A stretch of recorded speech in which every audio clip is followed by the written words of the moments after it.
G'day, guys. Welcome to the Mindful Men podcast. My name is Simon Rennie, and I'm the man behind Mindful Men.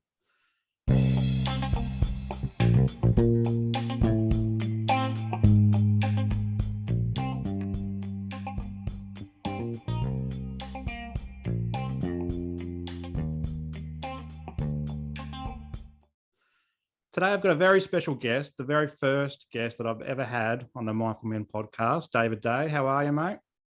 Good, thanks, Rennie. How are you? Yeah, good, thanks, buddy. And for the listeners out there, I just think it's probably a courtesy to let them know that we've known each other for almost 15 years now, I think it is. And, we met in Canberra as young graduates in the government. It's good to see you, probably too long between drinks. So welcome to the podcast. Thank you very much. Good to catch up and good to be joining you. I'd like to start off by letting my guests tell a bit about themselves. So in a few words, can you let us know what makes you David Day? Well, I'm probably a largely uninteresting character, but boy from the bush out in central New South Wales. I grew up in a small town out near a little way from Dubbo in the middle of nowhere. Grew up on a farm. Started out after leaving school doing a bit of shearing and whatnot.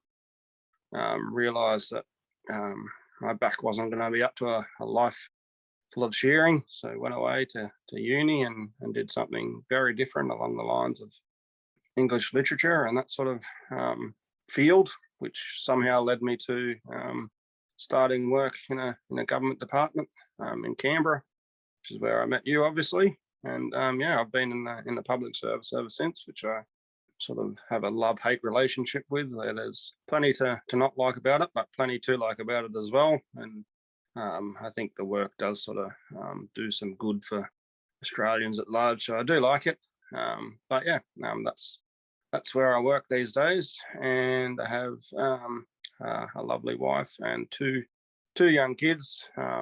A 4-month-old and a 3.5-year-old, who are both the light of my life, despite the toddler being very much a challenge at times. But I love being a dad to those two, and I love a bit of sport, both participating, although not so much these days, but here and there, and also watching. And that's about me, really. Yeah. I want to take it back a bit. So from shearing to English lit at uni. How did that come about? Who knows? I think part of it was at high school. I did sort of like English type subjects and the sort of study of language and fiction and how it all illuminates what's going on in people's heads and society and whatnot. Always interested me, even at school.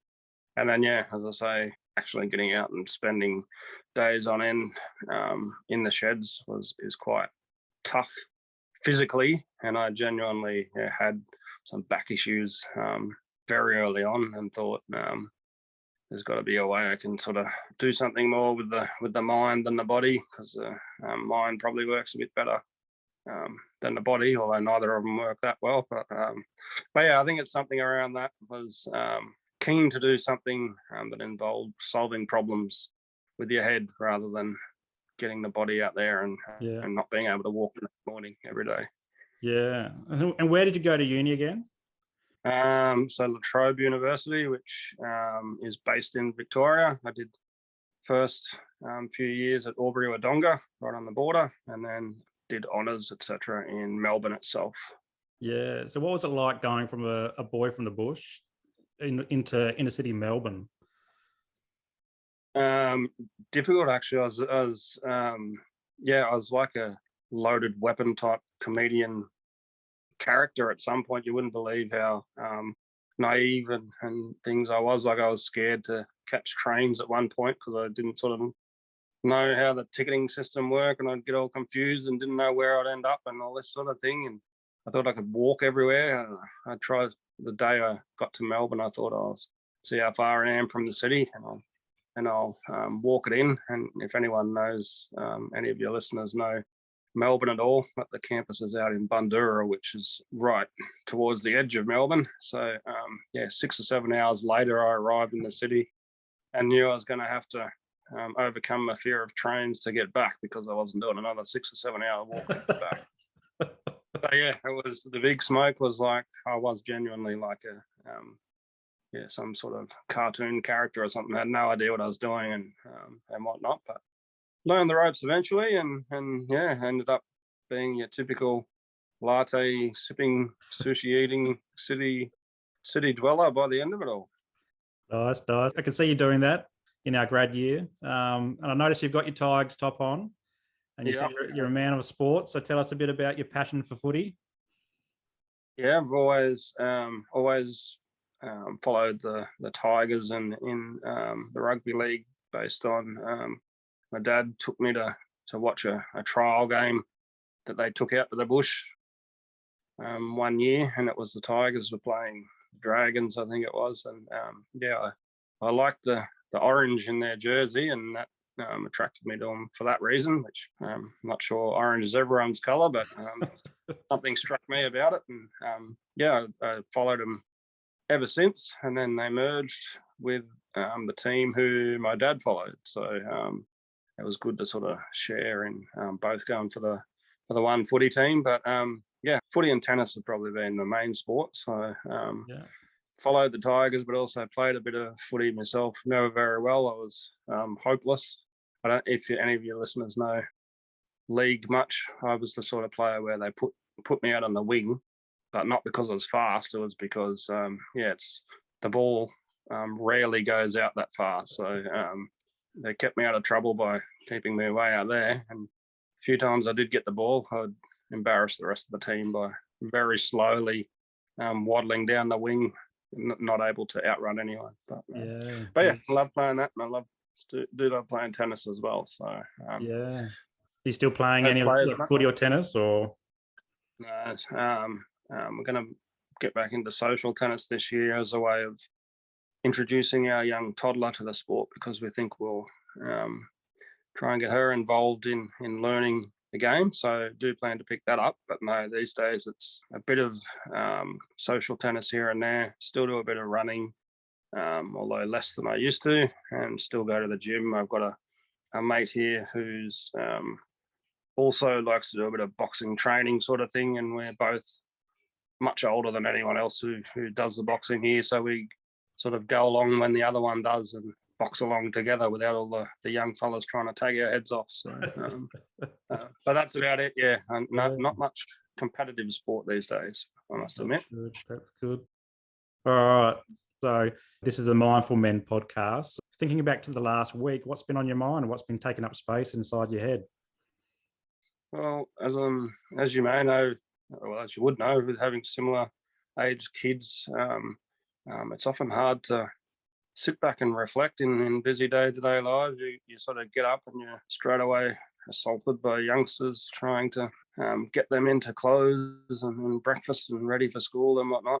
So just looking after kids takes up a lot of thought and focus all the time. But I suppose other than that, we're still where I am, working from home, and but we're slowly transitioning back to working from the office. So on my mind this week is achieving that balance of working from home while looking after kids who are often at home, and keeping things moving along at work, which is very unexciting, I know, but yeah, you sort of get lost in the chaos of trying to do that, I must admit, rather than reflecting on much else.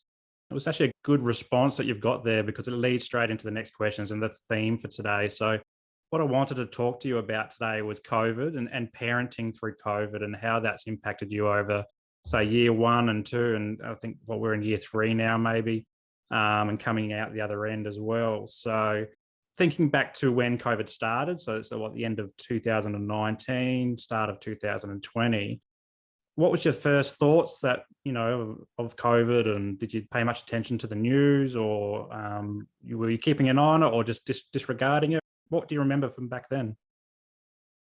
Yeah, good question. It's a big question that's central to all our lives at the moment. But I've always been a news fiend. I'm always checking what's happening on my phone, and I'm one of those people who might be like your grandparents or something. I like to sit down at 6 o'clock and watch the news, and while everyone else wants to watch something more interesting like cartoons or something, I'm saying, no, it's time for the news.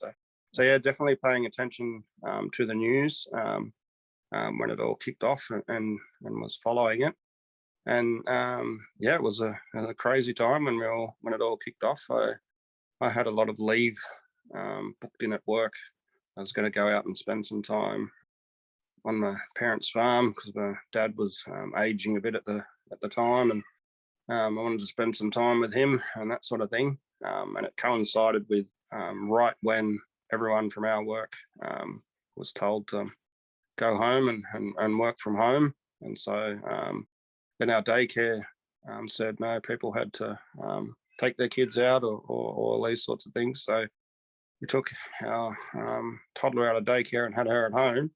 And so I couldn't go out to take the leave period that I wanted. And we had our toddler at home. So I spent, I had about 2 months I was taking off. Spent the first part of that at home here in Canberra, looking after our toddler day in, day out, which was both challenging, like very hard to keep them entertained. And when we couldn't go anywhere, I spent all the time inside the house or inside our yard. And but also rewarding in getting the time to spend with them. In the end, I cut my leave a bit short and went back to work because there wasn't much sense in doing anything different because I couldn't go anywhere or do anything. So I may as well have been logging on and doing that. But essentially, yeah, did follow what was going on, did affect me, and did have that consequence of spending all my time with our toddler, which was hard but good too. Yeah. And what's some of the things that you would use or do to pass the day, like, and entertain the toddler? Yeah, well, that was the number one challenge, I think, was when you couldn't go down to your local park, when you couldn't go to the pool, when you couldn't do all sorts of things that you might normally do, and had to stay at home, finding something to keep Lily organised or occupied, and happy was very challenging. And to do it day in, day out, keep it different was hard to do. But it was good in that it helped me learn new skills. Like we build a little cottage with a slide sort of thing for out in the backyard. That's got whereas I can't assemble things or build things to save my life, but I was forced to by the situation, and it was sort of it was good. And it was something to share with Lily to do that. And yeah, there's a few little things like that where we'd look online for something that Lily might like to get her outside and not have her in front of the TV all the time. And so, yeah, we've got a few different little things assembled in the backyard, and had to spend a lot of time in the backyard playing outdoors things and exploring and learning to garden. I'd never done any gardening much before, although I do recall you and I and another housemate at one point trying to grow carrots in a share house, but that did surprisingly well for the amount of attention they were given. But other than that, not a gardener, so it was good to sort of do those sorts of things and share them with Lily, and learn a few things myself, to be honest. But yeah, in a nutshell, capture it all. I think trying to stay away from the TV and do some things together as much as possible. But the TV was also useful at times. Yeah. How did you find, like, the COVID news cycle was pretty, in our household, we got to a point where we almost had to turn off the news. We were doing the daily updates and listening to that, but then it just all became too much. So did you have the similar experience in your house, or you just kept going through it and listening to the updates? I did have a similar experience, probably that experience on steroids, if you like, in that, as I said earlier, I'm a bit of a news fiend and always love keeping up to date with things. But I've actually the same, where over time I've sort of looked at the news less and less because it's often not good. And actually, not long after the whole COVID thing kicked off, I was sort of getting a few pangs and things in my chest. I got a bit worried at one point. Like everyone else, I put on the COVID kilos, and a lot of them. And at one point, I was sort of concerned I might have heart issues or something. So I went off to see my GP, and turns out I had, they told me I probably got generalized anxiety. And so Yes. I had a bit of a battle through the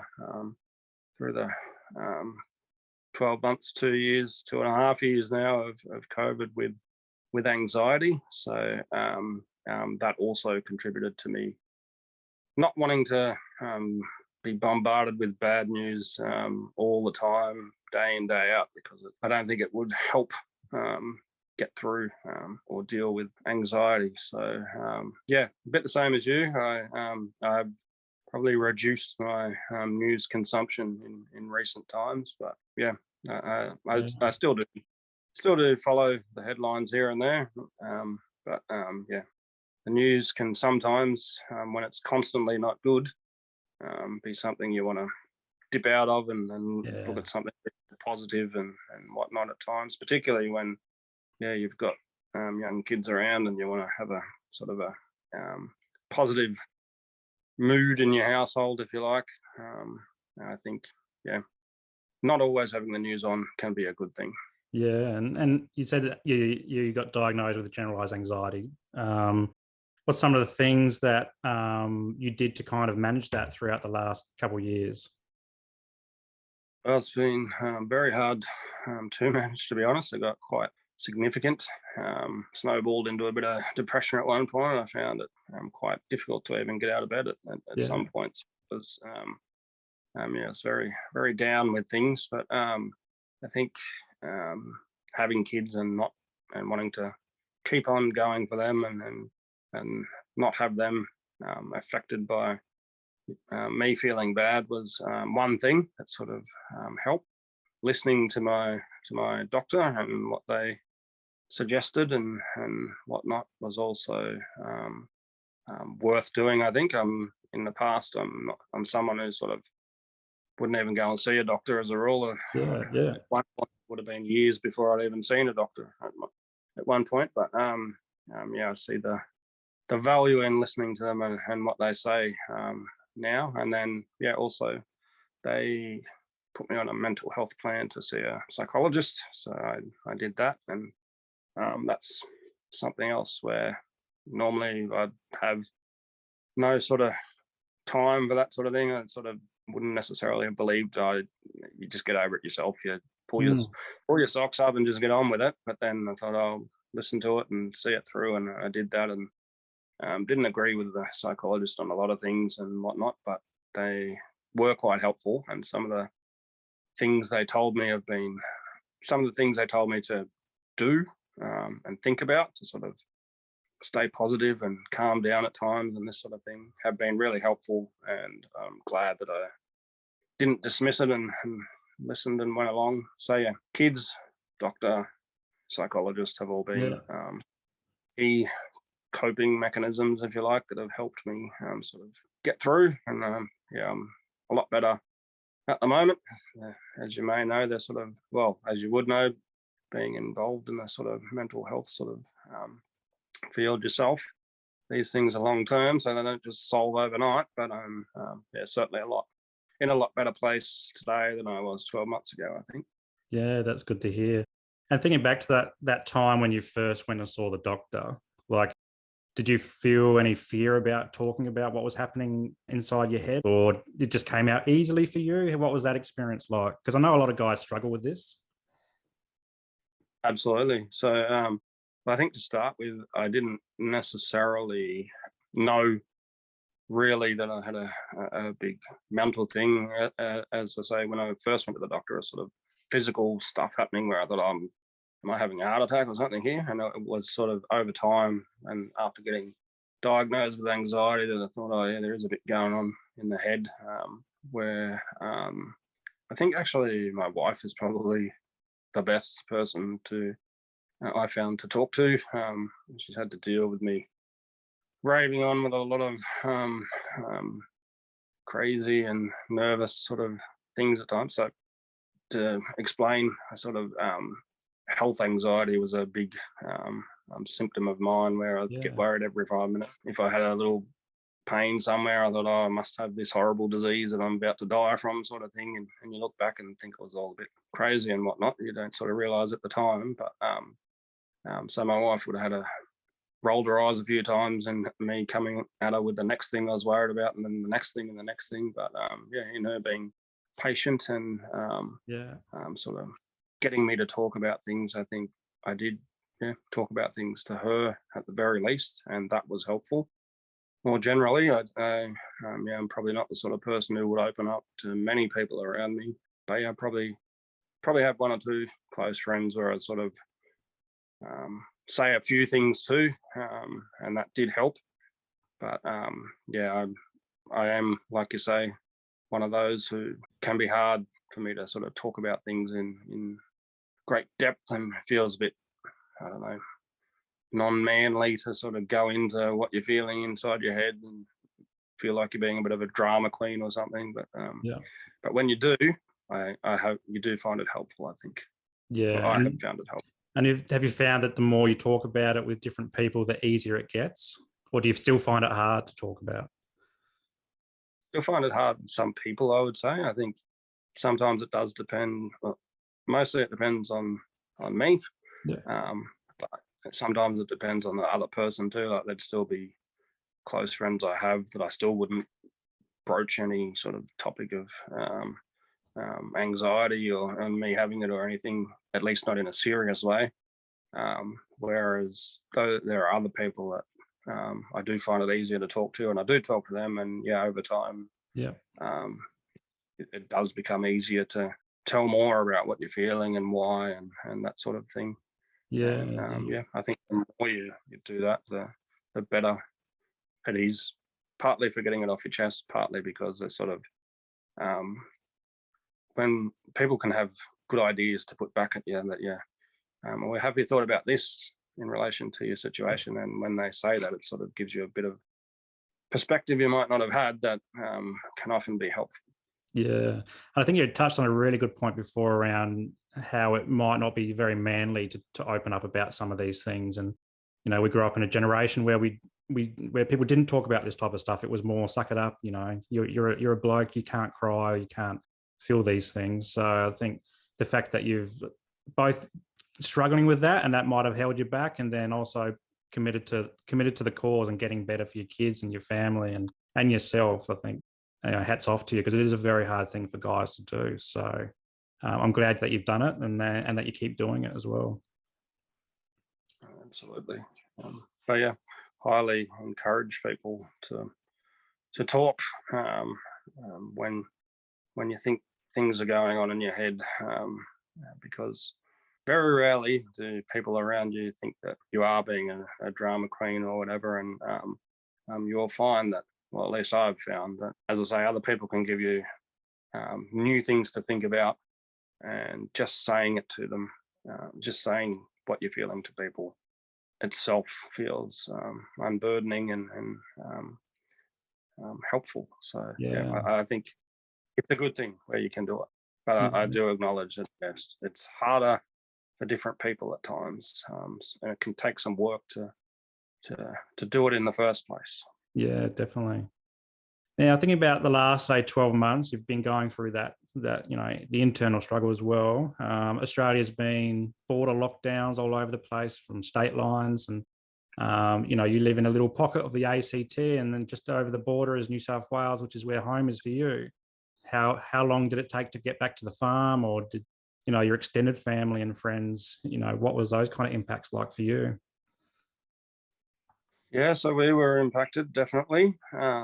I think it probably had something to do with my anxiety. I think there are a few things that together sort of kicked off my anxiety in the first place, but I think the border closures and whatnot was one of them.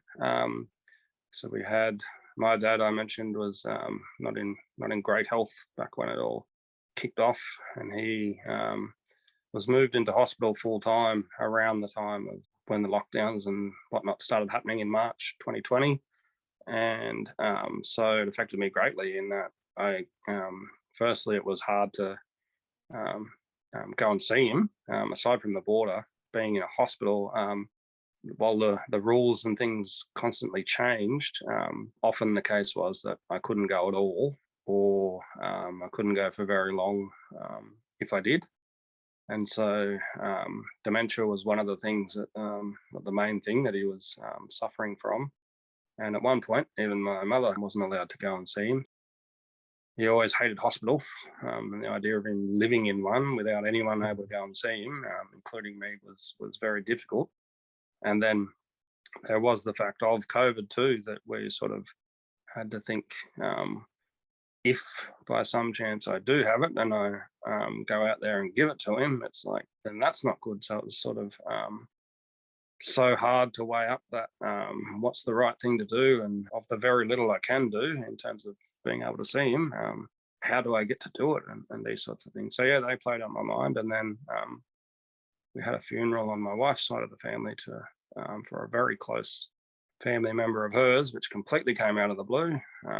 And like many others, we couldn't go to the funeral, and we were on the phone arguing and pleading and all sorts of things with Queensland Health, trying to get some sort of exemption, and being denied that without really being listened to, we felt. So we didn't get there in the end. And so yeah, we went through a few things like many people did. And yes, it certainly did affect us like it did many people.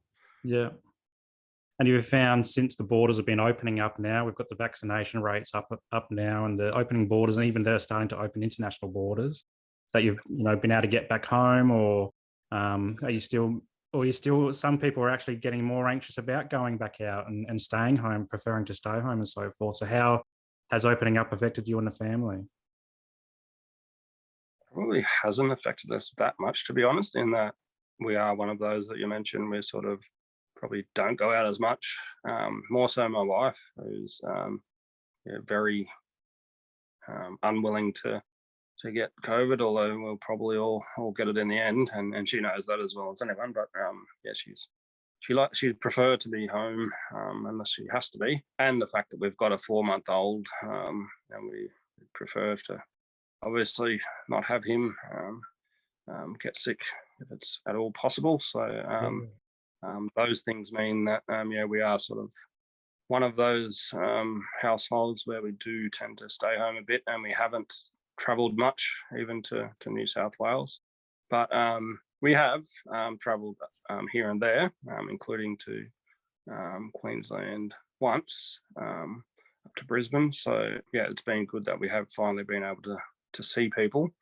But yeah, we're sort of still do stick around at home quite a bit. But as I say, that's partly to do with having a 4-month-old and the difficulties in moving them around much. I think as they get a few months more behind their belt, we will start travelling a little bit more, but possibly not as much as we would have 3 or 4 years ago. Yeah, and I think having young children is particularly difficult because, we're seeing, 5-year-olds can now get the vaccination. But for the under 5s, I've got one now who's just turned 5 and one who's 2. I'm constantly thinking, do we get them vaccinated, or when's their turn to get vaccinated? What happens if we inadvertently bring it home and then they're not vaccinated? And, particularly our youngest one, she's got a lot of respiratory issues. Do we end up spending time in hospital and so forth? It's a bit scary for us. And, opening up again and we've, going back to work, maybe back to the office. What's those kinds of things feeling for you and trying to protect your family? Oh, you're 100% right. I think young kids, particularly as you say with your younger girl, where they're not sort of vaccinating that age group yet or anything, it's hard to know what to do or what not to do. So we sort of comfort ourselves with the knowledge, if you like, that generally young kids have been pretty good in not getting really sick, as I understand it, for the most part with COVID. So just having some confidence that kids are resilient little things, and if worst comes to worst and they did get sick, hopefully they'd be more okay than me or you in getting over it potentially, while also balancing that with being cautious and not going to Woolies at the busiest time of the day if we can help it, sort of thing, and wearing our masks where we're told to. And I know that's a contentious thing, but we're sort of happy for people to do whatever they think is right. But we tend to, if we're told to wear a mask, we'll wear it. If we're told to stand away from someone, we'll do it, just to sort of do the best we can to keep our young kids, more so than ourselves, I think, safe and healthy. But yeah, more generally, I think I'm not quite so worried about opening up. I'm going to have to go back into the office from March, and probably going to have to wear a mask inside. And although I say, we sort of listen to the health bodies and whatnot and do that when we're told, I really don't want to be spending all day, every day, wearing a mask. So I'm really hoping the restrictions are eased on that and we don't have to do it, to be honest, because I'm not sure how I'm going to get with that. But beyond that, I think we're relatively comfortable and at ease with things opening back up. But being cautious and not being silly or getting right back into doing things that we once would have straight away, if that makes sense. Yeah. Given opening up and trying to get to a new normal, or whatever the new normal is these days, like, has there been anything from COVID that you've taken away for you yourself as a bloke or as a family man, as a positive thing that you're going to keep doing moving forward? Or has COVID changed you in any way that you think? It gave me the anxiety, and that definitely changed me and some things to think about. But beyond that, maybe not directly what you're asking about, but I think it has changed.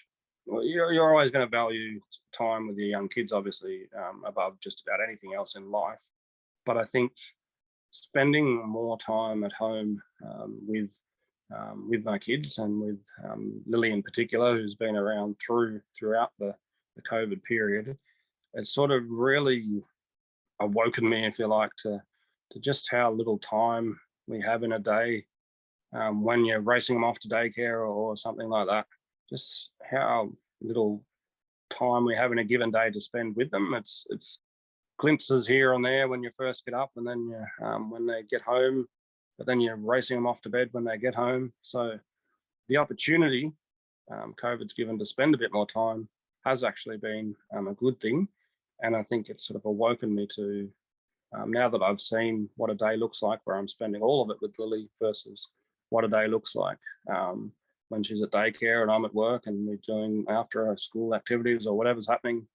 It's given me a new appreciation for making use of every bit of time you have with your kids, I think, because I know it's an old cliche that you probably see plenty of Facebook memes and things about how little time you have with the kids before they grow old, but I think it is a true thing that you should stand back and reflect on from time to time and really cherish that time you do have and make the most of it. Don't just sit them in front of the TV and so you can go do something on the computer or something, but actually they love it when you sit down and look them in the eye and play with them and be silly and make building blocks that they can knock down and do that sort of stuff. Is if you really invest in it, make the most of it, it's a really good thing. And I think it's probably the COVID era has sort of awoken me to that, even if it's a pretty simple thing that everyone's probably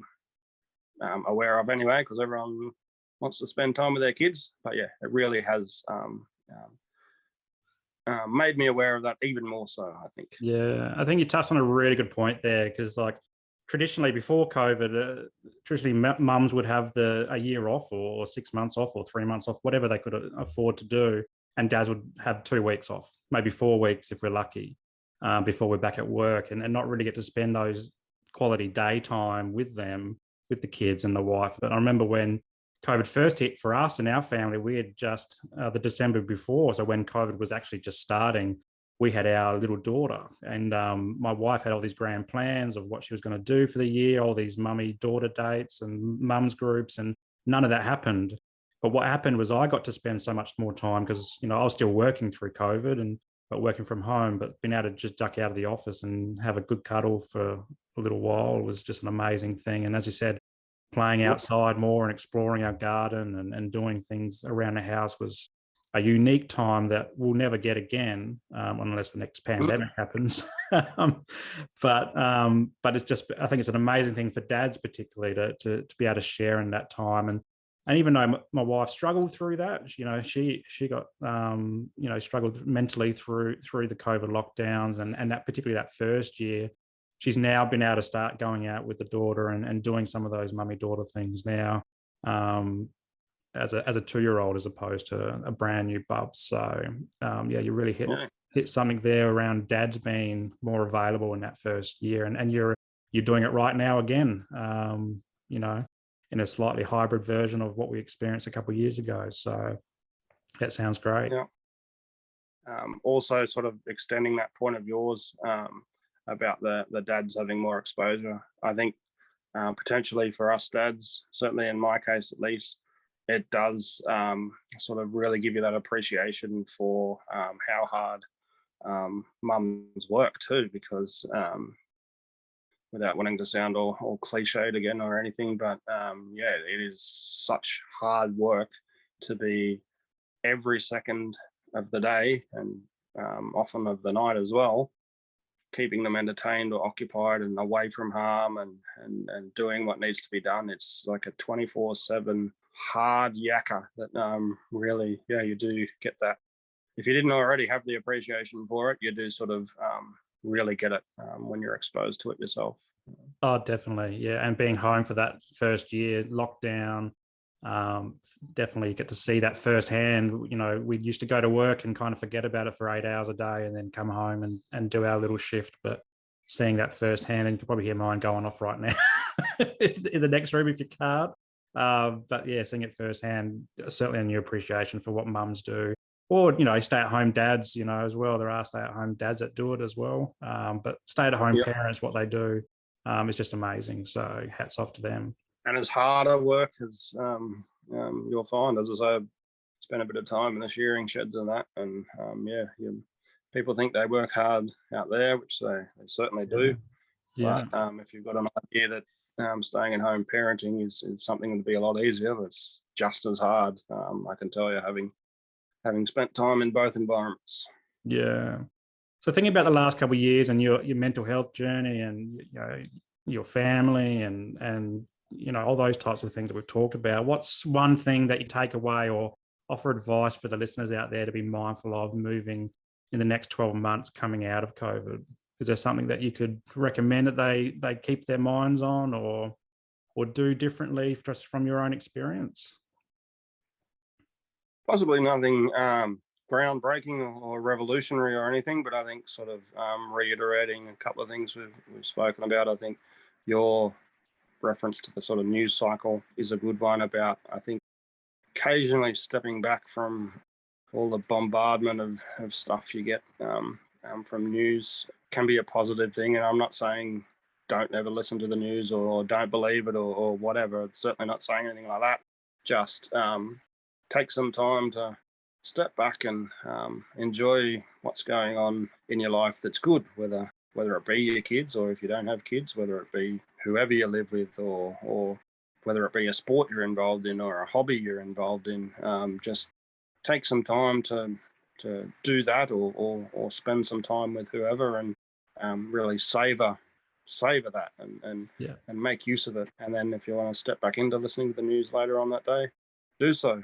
And then the only other thing would be again reiterating something we spoke about, sort of that talking to people where you don't have to go all Dawson's Creek with everyone around you and open up and say everything you feel to every person you come across. But if there's something on your mind, maybe give some thought to who's someone you'd be comfortable saying or talking to about that, whether it's about the whole thing or one part of it or something related to it or whatever. But just have a think, is there someone I'd be a bit comfortable to talk to about it and give some thought to talking about it? Because as cliched as it is and as simple as it is, talking really does help, and you'll both feel better and often learn things from other people, even if it's just you talk to some practical old aunt or something who says, "Oh, don't be so silly. Have you thought about this?"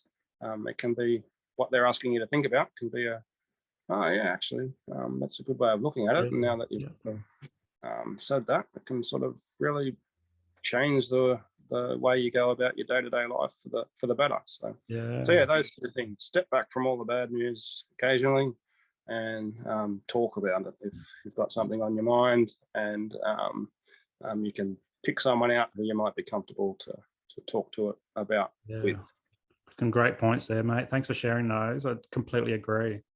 It's been really good to catch up again, mate. It's been way too long between drinks, but before I let you go, this is the point of the podcast where I let guests, plug whatever. So, whether or not you've got something that you're doing on social media, or you're running a business, or even if it's plugging something that you're watching on TV, or a good book that you're reading at the moment, or some good music, or a good podcast, for example, what's something that you can plug away so that the listeners can get some either insight into you or insight into what you're watching or listening to or reading? Yeah, I wasn't expecting that, to be honest. Don't worry, I'm not going to flog a soft drink or a chocolate bar or something. Certainly nothing like that. I suppose I'm sure all your listeners are aware of Ozark because it's a great show on Netflix. But if you haven't seen that, check that out. I'm watching that, and that's got me hooked.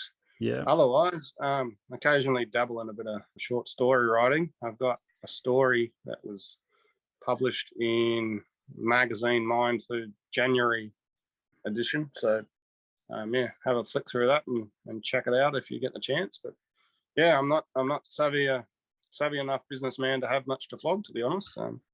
Watch some good Netflix is about all I've got. That sounds good. I'm watching Ozark as well. It's a great show. So it is. Wonderful. Well, thanks for your time today, mate. It's been great catching up, and thank you. All the best with going back to work in the office. I think we're going back to work at the same time, and in about 5 minutes, I'm going to duck out because my 2-year-old is tearing down a wall right now. I can hear them screaming. But it's been wonderful to catch up, and thanks for your time today. Not a worry, it really is. Thanks, Rennie.